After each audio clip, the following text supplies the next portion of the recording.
If you sit quietly in a room long enough, you might notice a strange kind of silence. It is not the silence of empty space, but the heavy, deliberate quiet of a machine running perfectly. The air conditioning maintains a constant temperature. The light from your screen adjusts itself automatically to the ambient brightness of the room. On your wrist, a small sensor tracks your heart rate, gently vibrating if your stress levels spike, reminding you to breathe, to realign, to return to center. We have become very good at maintaining our balance. For generations, the great human struggle was against external chaos. We built walls to keep out the cold, created systems to manage the unpredictable nature of our environment, and developed medicines to quiet the volatile swings of our biology. Today, that struggle has entered a new phase. It is no longer about surviving the elements, but about managing the internal landscape. We have entered the era of precision regulation. We optimize our sleep cycles, curate our sensory inputs, and calibrate our emotional states with surgical accuracy.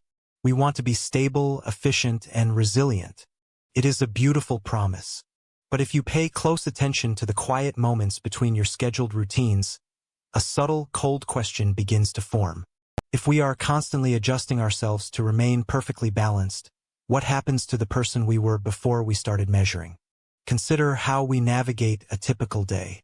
We do not simply wake up. We analyze our sleep scores to determine how rested we are supposed to feel. We do not just eat. We monitor glucose spikes and macronutrient ratios to avoid the quiet fog of a mid-afternoon slump. When we feel a flicker of anxiety, we do not sit with it or wonder what it is trying to tell us. Instead, we open an app to breathe in sync with a pulsing blue circle, or we take a targeted supplement to smooth out our neurochemistry. We treat our minds and bodies like high-performance engines, constantly tuning the air-to-fuel ratio to prevent a misfire. This level of control is intoxicating. It gives us a sense of mastery over our own lives. We believe that by eliminating the friction, the sudden mood drops, the erratic bursts of distraction, and the uncomfortable peaks of stress, we are finally becoming our best selves. We tell ourselves that this stability is the foundation of freedom. After all, a person who is not hijacked by their emotions is a person who can achieve anything. But there is a quiet deception at play here. When we look at a biological system, we assume that stability is the natural state of health. But in nature, true stability is a state of rest, and perfect rest only occurs when a system is dead. Living systems survive precisely because they are dynamic, volatile, and slightly out of balance. They require friction to know where they end and where the rest of the world begins. When we apply precision regulation to our inner lives, we are systematically removing that friction. We are smoothing out the rough edges of our consciousness. Think of a river. A natural river bends, overflows, gets muddy, and creates chaotic pools of life along its banks. If you channel that river into a straight, concrete trough, the water flows faster, more predictably, and with absolute efficiency. But it is no longer a river. It is a canal. It has lost its capacity to generate anything new. By constantly regulating ourselves to stay within a narrow band of optimal performance, we are turning our lives into a canal. The unexpected bouts of melancholy that once prompted deep, creative introspection are now classified as imbalances to be corrected. The irrational, spontaneous impulses that used to lead us down strange, unforgettable paths are now managed by calendar alerts and productivity blocks. We have traded the wild, unpredictable terrain of the human soul for a manicured lawn. And here is where the realization begins to take shape. The self is not a static object that exists independently of our experiences. The self is a verb. It is something we do. It is the sum total of our reactions to the unexpected, the uncomfortable, and the unmanageable. If you never allow yourself to be thrown off balance, you never have to learn how to stand up.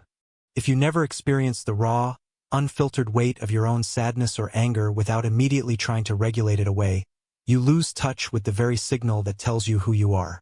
We thought we were using these tools of precision regulation to protect the self from a chaotic world. We believed that by building a fortress of routine, data, and mental control, we were safeguarding our inner light.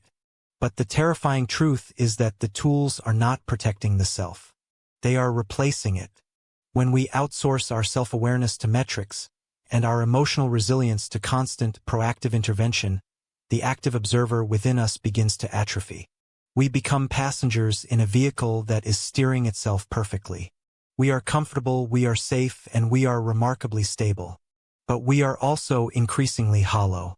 The person we are trying so desperately to optimize is slowly dissolving under the weight of the optimization itself. If we look closely at our modern landscape, we can see this quiet erosion everywhere. We see it in the growing sense of numbness that people report despite having everything they need. We see it in the strange, collective fatigue of a society that is healthier, wealthier, and more connected than any in history, yet feels deeply detached from any sense of real meaning. We have regulated away the pain, but in doing so, we have also regulated away the capacity for profound joy. We have eliminated the valleys, and in the process we have flattened the mountains. It is a strange bargain we have made. We have traded the messy, dangerous, beautiful reality of being human for the predictable security of a well-calibrated machine. We have convinced ourselves that as long as the data looks good, we must be doing fine. But as you sit there, listening to the quiet hum of your life running exactly as planned, you might want to look at your hands. You might want to feel the pulse in your neck, moving at its perfectly moderated pace. You are safe. You are stable. You are regulated. But ask yourself this, and let the answer linger in the quiet of the room. If you successfully optimize away every single part of yourself that hurts, struggles, or fails, who is the person left behind to enjoy the peace?